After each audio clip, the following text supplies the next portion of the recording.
Revine lupta anti-kebab. Un local specializat în culinărie orientală a fost astăzi închis pe motiv că erau încălcate normele igienice. Proprietarul afacerii nu este însă de acord cu sentința Sanepidului și spune că va merge în judecată.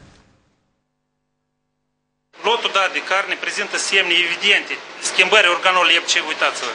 Este de înzășep și mucegaie, lipicioasă. Specialiștii de la Sanepid spun că bucatele orientale, printre care kebabul sau carnea halal, erau pregătite cu încălcarea normelor sanitare. Un lot de carne, proveniență necunoscută, cu semne vizibile de alterare, miros respingător, din care se preparau bucate culinare. Unii dintre clienții cafenelei de lângă gara feroviară s-au arătat însă mulțumiți de kebab.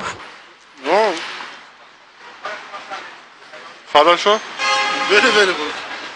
Proprietarul afacerii, originar din Liban, deține și o rețea de farmacii. El afirmă că a cumpărat carnea în urmă cu 3 zile cu respectarea tuturor cerințelor igienice. Și eu mănânc carnea asta, familia mea, asta normal.